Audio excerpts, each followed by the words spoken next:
नमस्कार किसान भाइयों, स्वागत है आपका एक और नए वीडियो में।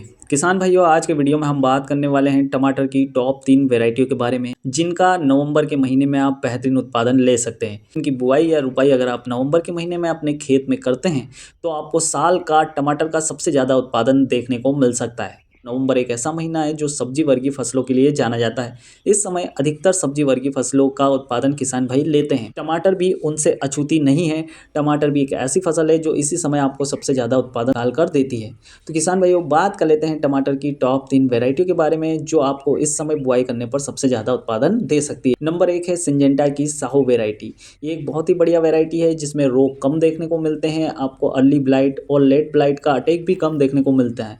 साथ ही साथ इसका जो फल होता है उसका आकार गोलाकार होता है, रंग लाल होता है और काफ़ी बढ़िया क्वालिटी का नज़र आता है। उसमें चमक भी काफ़ी अच्छी होने के कारण उसका बाजार भाव और डिमांड भी आपको बढ़िया देखने को मिलती है। किसान भाइयों, अगर मैं इसके फल के वजन की बात करूँ तो 75 से 90 ग्राम तक हो सकता है। ये पहली हार्वेस्टिंग आपको 62 से 68 दिन में निकाल कर दे देता है। इसका ओवरऑल उत्पादन आपको 30 से 35 टन देखने को मिलता है 1 एकड़ में। किसान भाइयों, 6 से 7 महीने तक ये फसल आपके खेत में रहती है, यानी काफ़ी लंबे समय तक आपको ये फसल अपने खेत में देखने को मिलती है, जिसके कारण कभी कम भाव कभी ज़्यादा भाव के कारण आपका जो भाव का मैनेजमेंट है वो भी काफ़ी बढ़िया तरीके से हो जाता है। अगर मैं इसकी बुआई की बात करूँ तो आपको 40 से 60 ग्राम सीड की आवश्यकता पड़ सकती है 1 एकड़ में। अगर मैं बुआई के तरीके की बात करूँ तो इसके पौधों को आपने 2 फीट की दूरी पर रुपाई करना चाहिए। अगर आप जिगजैग तरीके से इसकी रुपाई करते हैं तो काफ़ी बढ़िया वायु का संचरण आपको इनके पौधों के बीच में देखने को मिलेगा, जिसके कारण से इनके पौधों की ग्रोथ भी बढ़िया देखने को मिलेगी। एक बेड से दूसरे बेड के बीच की दूरी आपको 3 फीट के आसपास रखनी चाहिए। तो किसान भाइयों, इस प्रकार से आप सिंजेंटा की साहू वैरायटी का बुआई अपने खेत में करते हैं तो आपको काफ़ी बढ़िया उत्पादन और काफ़ी बढ़िया क्वालिटी का टमाटर देखने को मिल सकता है। अब अगली वैरायटी की बात कर लेते हैं, जो है सिमिनस की अभिलाष वैरायटी। ये सभी प्रकार की मिट्टी में अच्छा उत्पादन देने वाली एक वैरायटी है। इसका जो फल होता है उसकी साइज़ चपटा और गोलाकार होता है और साथ ही साथ इसका कलर गहरा लाल कलर आता है। इसकी डिमांड मार्केट में काफ़ी ज़्यादा होने के कारण इसका भाव आपको बढ़िया देखने को मिलता है। अगर मैं बात करूँ तो ये पहली हार्वेस्टिंग आपको 60 से 65 दिन में निकाल कर दे देती है। इसकी बुआई के तरीके की बात करूँ तो इसके पौधों को आपको जिगजैग आकार में 2 फीट की दूरी पर लगाना चाहिए। साथ ही साथ इनके एक लाइन से दूसरे लाइन के बीच की दूरी आपको 4 फीट के आसपास रखनी चाहिए। अगर मैं बात करूँ तो 1 एकड़ में आपको 50 से 60 ग्राम सीड की आवश्यकता हो सकती है।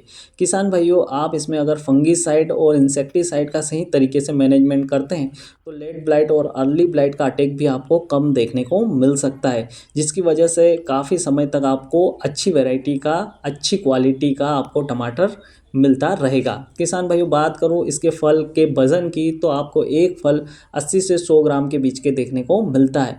किसान भाइयों, एक पौधे से आपसे 10 से 15 किलो तक टमाटर ले सकते हैं। अगर मैं ओवरऑल उत्पादन की बात करूँ तो 55 से 60 टन प्रति एकड़ तक आपको प्रैक्टिकल उत्पादन देखने को मिल सकता है। किसान भाइयों, इसकी पौधे की हाइट काफ़ी अच्छी जाने के कारण आपको इसमें जो फलों की संख्या है वो भी काफ़ी देखने को मिलती है। ये 8 से 9 महीने तक आपके खेत में रहता है, जिसकी वजह से काफ़ी लंबे समय तक आपको उत्पादन मिलता रहता है। भाइयों, अब हम अगली वैरायटी की बात कर लेते हैं, जो है सिंजेंटा कंपनी की हिम सोना वैरायटी। काली, दोमट, पीली और मध्यम हल्की, ज़्यादा हल्की ज़मीन नहीं है यदि आपके पास, और अगर आप फिर इसकी वैरायटी का चुनाव करके बुआई करते हैं तो आपको काफ़ी बढ़िया उत्पादन देखने को मिलता है। आपको एक पौधे से 10 से 20 किलो तक उत्पादन देखने को मिलता है। ये डिपेंड करता है कि आपकी ज़मीन कैसी है। सिंजेंटा की हिम सोना वैरायटी एक ऐसी वैरायटी है जो आपकी मिट्टी पर काफ़ी डिपेंड करती है। भारी मिट्टी में इसका उत्पादन काफ़ी बढ़िया देखने को मिलता है, लेकिन फिर भी एवरेज उत्पादन की बात करूँ तो वो 40 से 42 टन प्रति एकड़ देखने को मिल सकता है। किसान भाइयों, बात करूँ इसके बीजों की तो बीज आपको 60 से 80 ग्राम तक प्रति एकड़ लगेंगे अगर आप इसकी बुआई करने जा रहे हैं। आपको इसकी बुआई में एक विशेष ध्यान रखना चाहिए। इसकी बुआई अलग तरीके से की जाती है। इसकी बुआई सीधी लाइन में कभी नहीं करना चाहिए। इसकी बुआई हमेशा जिगजैग तरीके से करना चाहिए और इसके पौधे से पौधे के बीच की दूरी आपको 1.5 फीट के आसपास रखनी चाहिए और एक लाइन से दूसरी लाइन के बीच की दूरी 5 फीट के आसपास रखनी चाहिए। किसान भाई, इसकी पहली हार्वेस्टिंग आपको 65 से 70 दिन में मिलती है, यानी थोड़ा ज़्यादा टाइम लगता है, लेकिन आपको क्वालिटी और जो उत्पादन है वो काफ़ी बढ़िया देखने को मिलता है। इसके फल का आकार गोलाकार होता है, इसका रंग गहरा लाल कलर होता है, जिसके कारण इसकी डिमांड मार्केट में काफ़ी बढ़िया देखने को मिलती है। अगर मैं एक फल के वज़न की बात करूँ तो 70 ग्राम से लगाकर 100 ग्राम तक हो सकता है। ये डिपेंड करता है कि आपने किस क्वालिटी का आपका पौधा है और किस क्वालिटी का आपका फल बना है। किसान भाइयों, इसका जो पौधा है वो 5 से 6 फीट हाइट तक जा सकता है।